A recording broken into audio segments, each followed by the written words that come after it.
اور تربت، پنجگور، پسنی، اگر اس طرف آپ آئیں تو آپ دیکھیں ان کی خستہ حالی. غربت بہت اب زیادہ ہے. دیکھیں میں ہمیشہ اس بات پہ تڑپتی ہوں اور بہت زیادہ جذباتی ہوتی ہوں کہ آپ اپنے جوانوں سے کب تک ان کا خون مانگیں گے، وہ بھی کسی کے بھائی ہیں، بیٹے ہیں، بچے ہیں، اور آپ اپنی بیڈ گورننس کا بوجھ کب تک اپنی پاک افواج یا اپنی فورسز پہ ڈالیں گے. اگر ہماری یوتھ ہم سے بدظن ہوئی ہے، اگر وہ ہمارے بچوں کے مائنڈ جو ہیں انہیں ڈائیورٹ کر رہے ہیں، برین واش کر رہے ہیں، تو وہ اس لیے کر رہے ہیں کہ آپ کے بچے آپ کے سسٹم سے مایوس ہیں. اور نسل در نسل، یہاں میں ضرور یہ کہوں گی کہ دیکھیں نسل در نسل جو لوگ ان کے اوپر مسلط ہیں، ان کے اوپر حکومت کر رہے ہیں، آف کورس اسمبلیز میں بیٹھے ہوئے. میں نے تو برملا یہ بات بار بار کہہ رہی ہوں، اور کیوں کہہ رہی ہوں؟ کہلائی آپ کی اسمبلی ہاؤس آف لارڈز جاتی ہے. دیکھیں کیونکہ سارے سردار اور نواب ہوتے ہیں، سردار نواب. اور دیکھیں آپ ان کے علاقے دیکھیں کتنی بدحالی کا شکار ہے. یہ ان کی خود تو ترقی ہو رہی ہے لیکن ان کے ڈیرہ بگٹی دیکھ لیں آپ، وٹ دیکھ لیں. سردار اختر مینگل صاحب کو آپ دیکھتے ہیں کہ وہ دھرنا لے کے حق میں بیٹھے ہوئے تھے، لیکن سردار اختر مینگل کو یہ نہیں پتا کہ ان کے علاقے میں کتنی خستہ حالی ہے. اسی طریقے سے اور باقی علاقے بھی آپ دیکھ لیں. تو میں یہ کہتی ہوں کہ چلیں غلطیاں انسانوں سے ہی ہوتی ہیں. انہیں چاہیے اگر انہوں نے مسئلے کو حل کرنا ہے تو یہ جتنے بھی آپ کے الیکٹڈ ممبرز اسمبلیز میں بیٹھے ہیں انہیں اپنی کنیکٹیوٹی اپنے علاقوں میں کرنی ہوگی، اپنے لوگوں سے ملنا ہوگا، ان کے پاس جائیں، ان سے معافی مانگیں اپنی غلطیوں پر، یہ بتائیے کہ آپ اور ان کے مسائل حل کریں. بالکل آپ نے درست کہا، اچھا ایک تجویز ہے. جیسے اختر مینگل ہوئے جی وہ بھی ناراض بیٹھے ہوتے اسمبلی پارلیمنٹ سے باہر بیٹھ گئے جا کر. تو کیا ان کو بھی تو کسی کو منانے کی ضرورت ہے؟ ڈاکٹر مالک کے پاس بھی تو جانے کی ضرورت ہے کہ جو مرکزی دھارے کی بلوچ قوم پرست تنظیمیں ہیں وہ اپنا یہ جو بارے گرا آپ کہہ رہی ہیں وہ اٹھانے کے لیے. یہ کیا بات کرتے ہیں آپ؟ دیکھیں میری بات سنیں، یہاں پر میں ایک آپ کو بات ضرور کہوں گی کہ جب یہ سب اسمبلیز میں بیٹھتے ہیں تو یہ پاکستان زندہ باد کے نعرے لگاتے ہیں، اور جب یہ اسمبلی سے باہر ہوتے ہیں تو پھر ان کو پاکستان برا لگ رہا ہوتا ہے. اور یہ انہیں دیکھیں اختر مینگل نے تو اب استعفیٰ دے دیا ہے نا، تو اب تو وہ اسمبلی میں نہیں ہے. ڈاکٹر مالک کی جو پارٹی ہے وہ اسمبلی میں ہے، آپ کے جتنے بھی نیشنلسٹ گروپس ہیں وہ آپ کے اسمبلی میں بیٹھے ہوئے ہیں. جو آپ یہ دیکھیں کوئی سندھ سے آ کے تو بلوچستان اسمبلی میں نہیں بیٹھا ہوا، یا کوئی پنجاب سے آ کے تو بلوچستان اسمبلی میں نہیں بیٹھا ہوا. وہاں پہ اعتراض میری کئی بار بات ہوئی، ڈاکٹر مالک صاحب سے بات ہوئی، اختر مینگل صاحب سے بات ہوئی. ان کا یہ کہنا ہے کہ جس طرح سے وہاں پر الیکشن ہوا اس میں حقیقی نمائندے جو تھے انہیں باہر رکھا گیا. کون ہے حقیقی نمائندے؟ جو جس کو جیت کے آنا تھا. آپ نام گنوائیں مجھے جو اسمبلی میں بیٹھے ہوئے، کیا وہ حقیقی نمائندے نہیں ہیں؟ وہ تو کہہ رہے ہیں مینیپولیٹڈ الیکشن ہے. سرفراز بگٹی صاحب کیا حقیقی نمائندے نہیں ہیں؟ اچھا ظہور بلیدی صاحب کیا حقیقی نمائندے نہیں ہیں؟ ہوں گے. نواب ثناء اللہ زہری کیا حقیقی نمائندے نہیں ہیں؟ آپ مجھے بتائیں کہ لیکن ابھی یہ گنوا رہی ہیں نا اپنا، انہی ناموں پہ ان کی پرفارمنس پہ یہاں میں دیکھیں بات یہی ہے کہ جب تک یہ پاکستان کو ہی یہ نہیں سمجھیں گے کہ جینا مرنا سب کچھ پاکستان ہے اور پاکستان کے ہی مفاد میں ہم نے فیصلے لینے ہیں، اپنی ذاتی مفادات کو ایک طرف رکھ کے، تو تب مسائل کا حل ان کو ملے گا. آپ نے بڑا اہم طریقے سے آپ نے بتائے، اہم نکات آپ نے اٹھائے. اب میں اسی سوال کی طرف آتا ہوں کہ جو تازہ ترین واقعہ ہوا، لوگ اس میں بہت زیادہ دلچسپی لے رہے ہیں کہ ماضی میں مثال نہیں ملتی کہ بیک وقت ایک 12 جگہوں پر اور کئی جگہوں پہ ورلڈ شہر میں 2-3 مقامات پہ کیا گیا. کیا تھا؟ لوگوں نے کس طرح سے دیکھا؟ شہریوں کا کیا رد عمل تھا؟ اس پہ کچھ بتائیے. دیکھیں آپ یہ کہہ رہے ہیں کہ یہ فرسٹ ٹائم اس طرح ہوا ہے، حالانکہ یہ حالات خراب ہونا شروع ہوئے ہیں 2006 کے بعد، ٹھیک ہے، اور اب تک یہ حالات خراب ہیں. ہاں یہ ضرور ہے کہ کبھی اس میں زیادتی ہو جاتی ہے یا کبھی کمی ہو جاتی ہے، لیکن یہ سلسلہ رکا نہیں ہے. اور آپ کی جو نفرتیں عوام میں بڑھ رہی ہیں وہ اسی لیے بڑھ رہی ہیں کہ ان کو ان کے حقوق نہیں مل رہے. یہاں میں آپ کو ایک مثال دیتی ہوں کہ ہم ایک چھوٹی سی NGO میں چلاتی ہوں ایمان پاکستان کے نام سے، اور ہزاروں کی تعداد میں پورے بلوچستان سے یوتھ میرے ساتھ اس پہ کام کر رہی ہے. ہمیں پتہ ہے کہ جو روٹ ایشوز ہیں وہ کیا ہیں، کیونکہ دیکھیں میرا تعلق کوئی کسی نواب سردار فیملی سے تو ہے نہیں، ہم انہی لوگوں میں سے ہیں، اسی مٹی میں سے ہیں، تو ہمیں پتہ ہے کہ مسائل کیا ہیں. نو ڈاؤٹ آپ بار بار ذکر کرتے ہیں افغانستان کی سرزمین یوز ہو رہی ہے، ایران سے یوز ہو رہی ہے، اسرائیل ہمارے پیچھے پڑا ہوا ہے.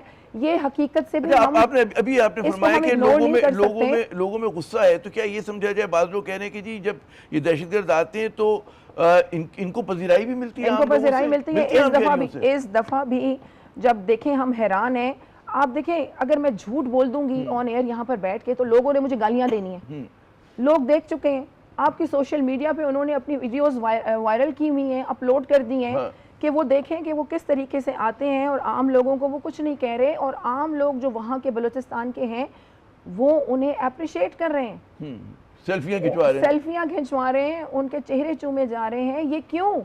یہ دیکھیں ہمیں اس مسئلے پر بات کرنی ہوگی اور اس کے روٹ کاز پہ ہمیں دیکھنا ہوگا کہ کیا ہے اور وہ کیا ہے. میں بتا رہی ہوں کہ آپ کا 80% جو مسئلہ ہے بلوچستان کا وہ معاشی مسئلہ. جی بالکل. آپ جب تک فائنینشیل مسئلے اپنے لوگوں کے حل نہیں کریں گے, ان کو امپاور نہیں کریں گے فائنینشلی. مجبور آباد کا علاقہ ہے پنجگور کا, اور وہاں پر 2026 میں ایمان پاکستان نے ایک چھوٹے سے گاؤں میں صاف پینے کے پانی کا پروجیکٹ لگایا ہے 2026 میں. کرخ کا علاقہ ہے خزدار کے قریب, وہاں پر ایک چھوٹا سا گاؤں ہے جس میں عورتیں اور بچے جانوروں پہ جا کے پانی لے کے آتے ہیں اپنے لیے پینے کا پانی. پانی تو زندگی ہے. اگر اس دور میں بھی بلوچستان کے علاقوں کا یہ حال ہے تو آپ کیسے کہتے ہیں کہ وہ لوگ آپ سے محبت کریں گے؟ لازمی بات ہے کہ وہ آپ کے دشمن کی سازشوں کا شکار ہوں گے. اور پھر مجھے حیرت ہوتی ہے کہ وزیر دفاع کہہ رہے ہیں کہ جی احساس محرومی کا بیانیہ بنایا جا رہا ہے. نہیں, وہاں احساس محرومی ہے. نہیں, بالکل ہے. اور احساس محرومی, اور یہ بھی آج میں یہ کہہ دوں کہ احساس محرومی اپنے لوگوں کی وجہ سے ہے. یہ میری بات کو نوٹ کریں کہ آپ کا کوئی پنجاب سے آ کے اسمبلی میں نہیں بیٹھا, آپ کا کوئی سندھ سے آ کے اسمبلی میں نہیں بیٹھا, وہی بلوچ ہیں اپنے اپنے علاقوں کو جو ریپریزنٹ کرتے ہیں. ان کو ہوش کے ناخن لینے پڑیں گے. یہ نسل در نسل آ رہے ہیں, اپنے علاقوں پہ حکومتیں کر رہے ہیں. اپنے لوگوں کو ان کو معافی مانگنی ہوگی, ان کے مسائل حل کرنے ہوں گے.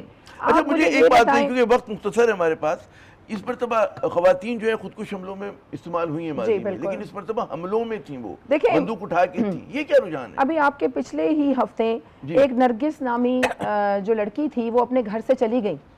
اس کے گھر پہ باقاعدہ گاڑی آتی ہے, اس کو وہ لے کے چلے جاتے ہیں, پھر اس کا شوہر اس کے پیچھے جاتا ہے, اس گاڑی کو روکتا ہے تو وہ اس کو رائفل کے بٹ مار کے زخمی حالت میں چھوڑ کے چلے جاتے ہیں. وہ کہتے ہیں کہ میری عورت اس گاڑی میں ہے, تو وہ کہتے ہیں اب یہ عورت آپ کی نہیں ہے. لیکن یہاں میں یہ سو کالڈ بلوچوں کو, جو اپنے آپ کو بلوچ کہتے ہیں, ان کو میں یہ ضرور کہوں گی کہ کہاں یہ روتے تھے کہ چادر اور چار دیواری کی وائلیشن کر رہی ہیں ہماری فورسز. اب تو آپ خود ایک عزت دار بلوچ کے گھر میں گھس کے ایک عورت کو لے گئے.